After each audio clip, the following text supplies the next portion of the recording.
All right, I want to say good morning, everybody. Good afternoon, good evening to you. Welcome back to the channel. You know it is JJ with you once again. Today we're going to talk about, and I know Windows 10, I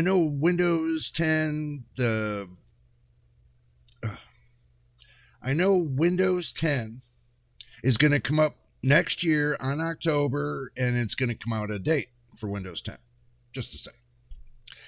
So what I'm going to do is this video is going to prepare you in order for you to move forward from Windows 10 to Windows 11. Some people are scared to do it. I can understand that. I'm on Windows 11 myself. I've been on Windows 10 all that time. I'm just like you. I've been there before. But finding out when I updated to Windows 11, it wasn't as bad as it was led to believe.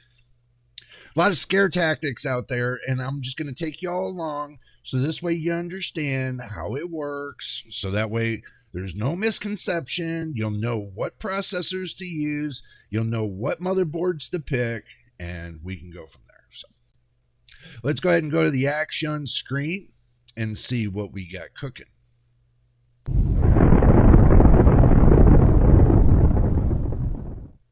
All right, you made it to me on the action screen. We're going to start here first. And all the links that I have for what I'm doing today will be in the description below for this video. So this way you can take and follow along and be able to do it yourself as we go through the video. I'm taking my time, so this way we don't miss anything. And we're going to go right here to Microsoft Support. Okay. I will make sure I put it into the link. It says Microsoft Support. This is hardware PC checker. Basically, it's a PC health check. So what it does, it'll assess, and you'll be able to see how you can manually get your computer up to Windows 11 standards. So it'll assess what's going on with your computer, and then you can follow along with how to set it up, how to download it.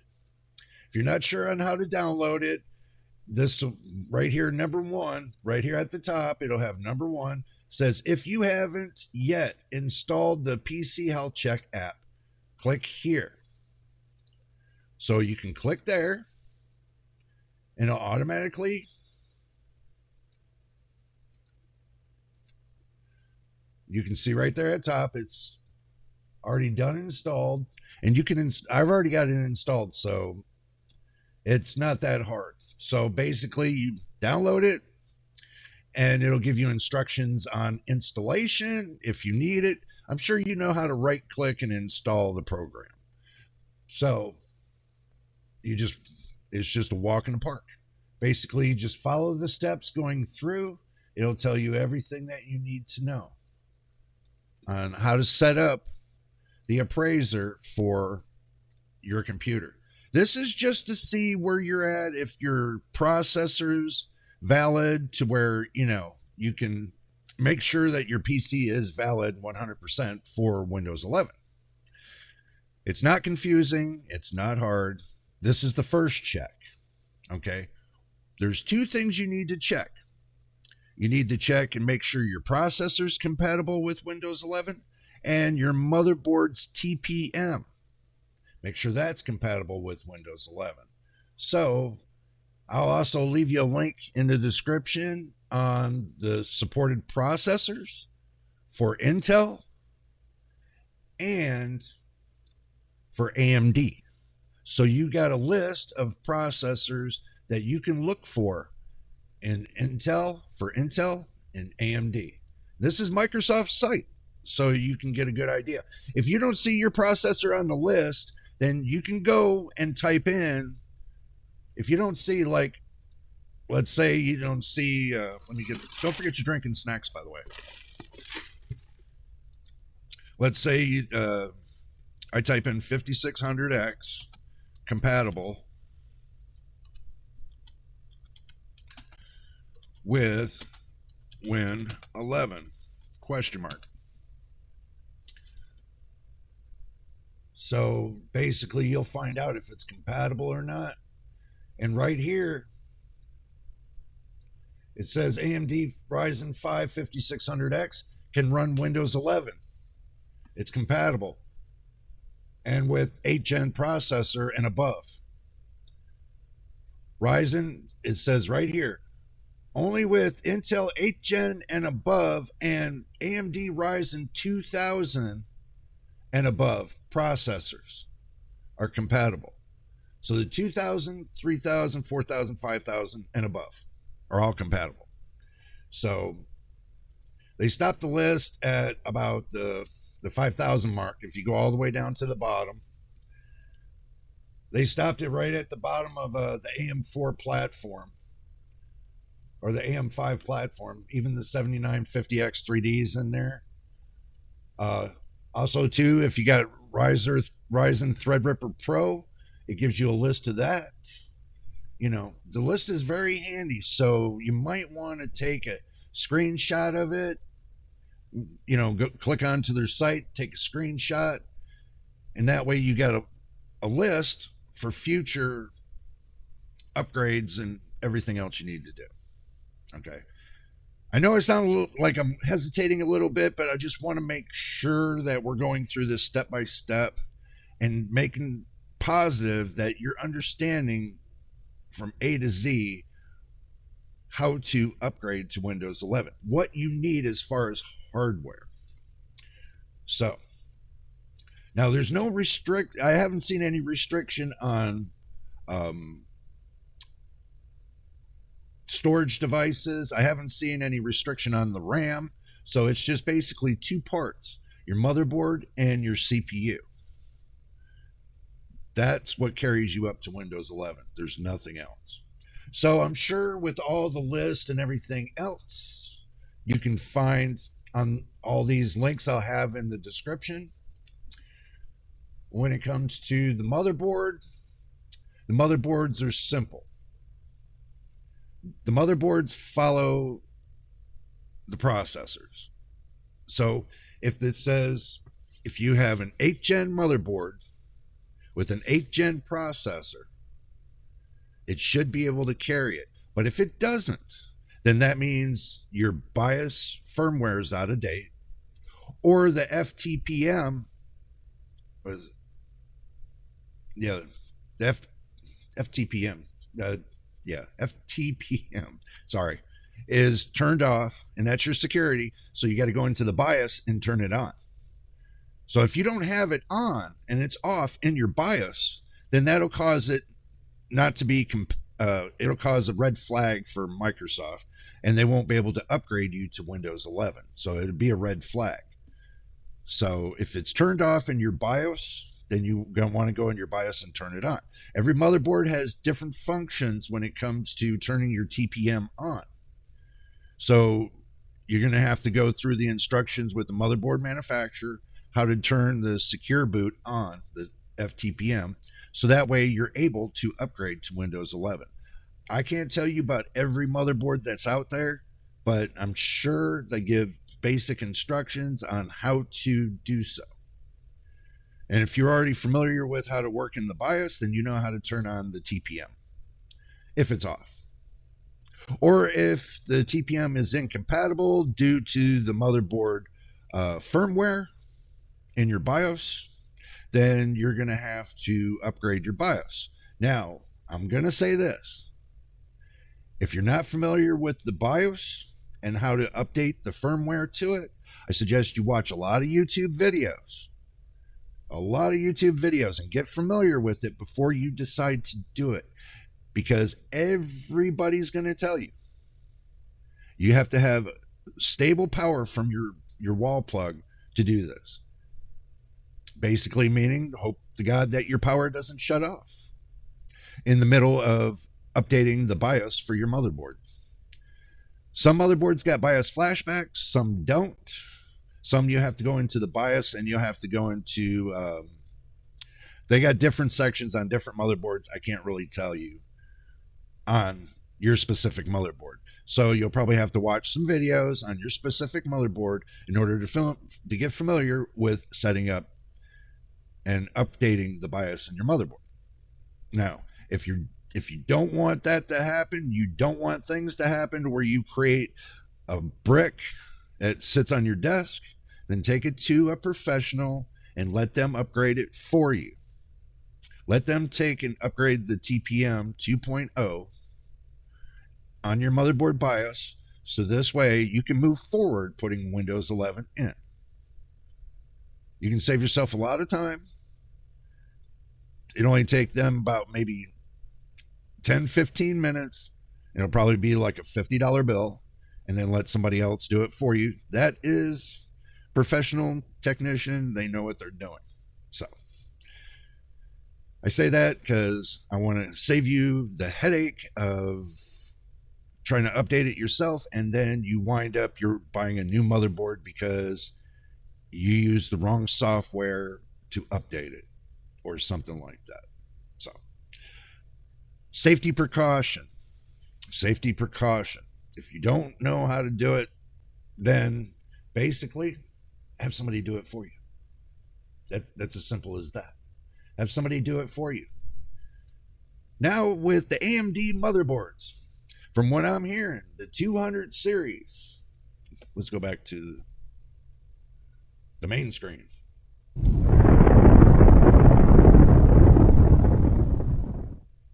Again, the AMD motherboard, what they say, 300, 400, and 500 series motherboards and above and beyond should be able to accept Windows 11. Now with AMD or Intel, your 8th gen motherboards and greater, or your Athlon motherboards, which if you're going to use an Athlon processor, which some of them and Microsoft will allow you to use some Athlon processors, you have to make sure that motherboard with that Athlon processor is able to get TPM 2.0.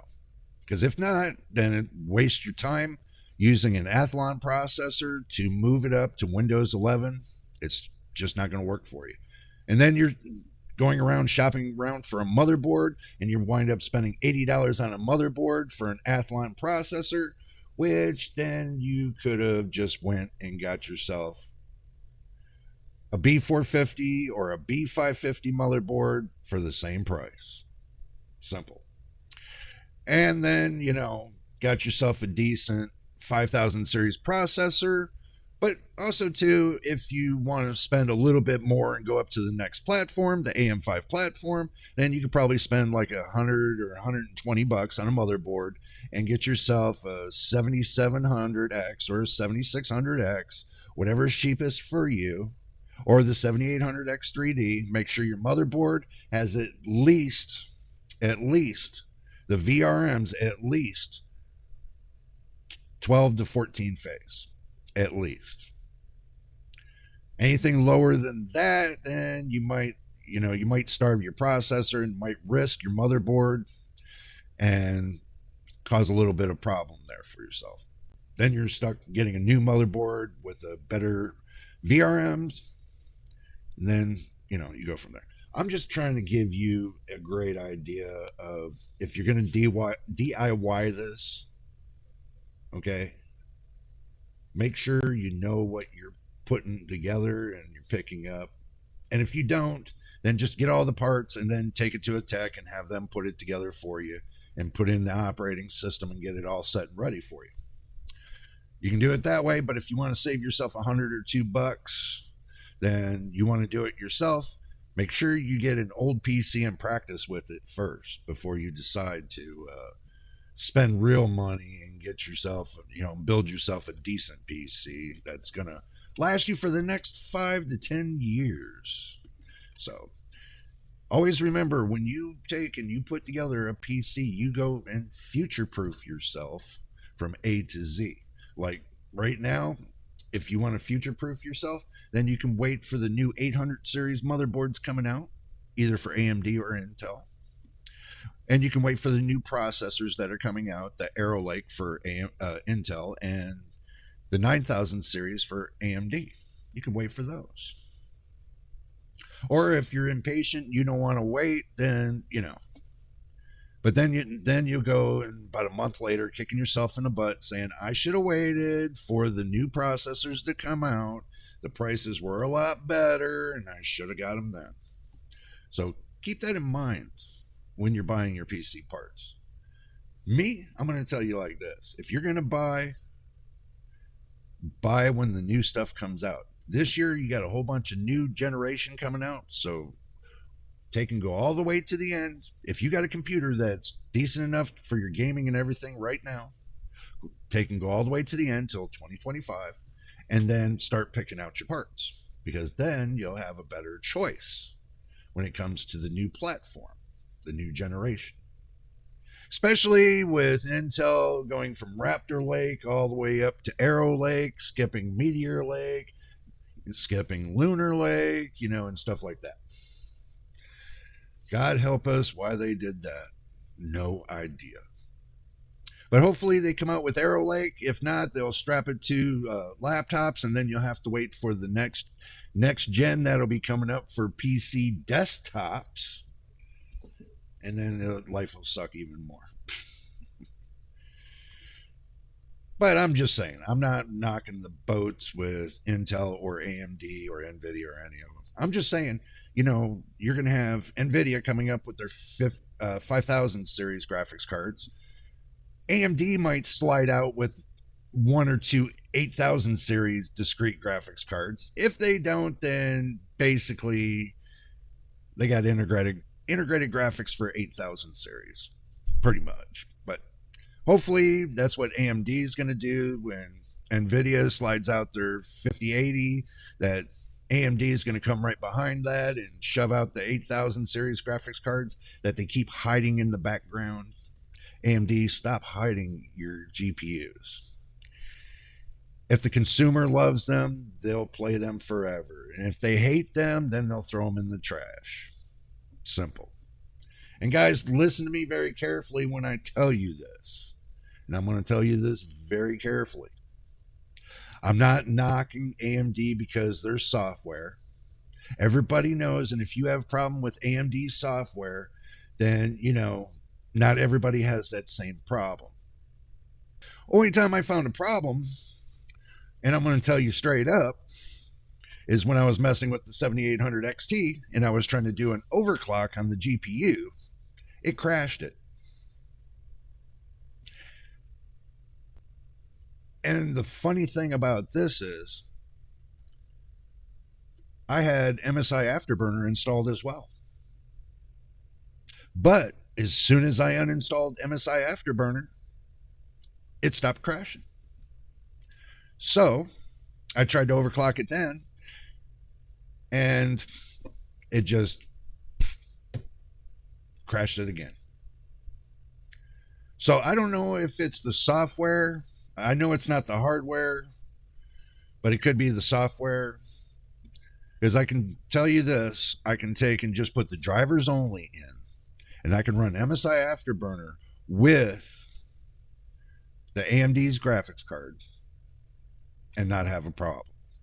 So that tells me the Adrenaline program has still got glitches and it's still a problem.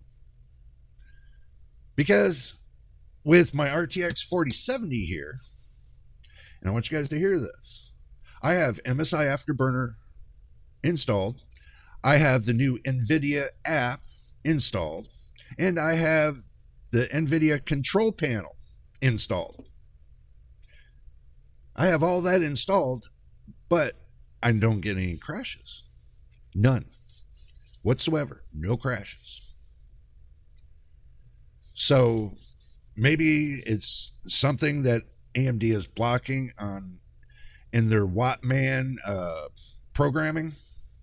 That's been the biggest problem in all their software, is that Wattman. If they remove that Wattman and do something a little bit better than that, they'll probably stop all the crashing.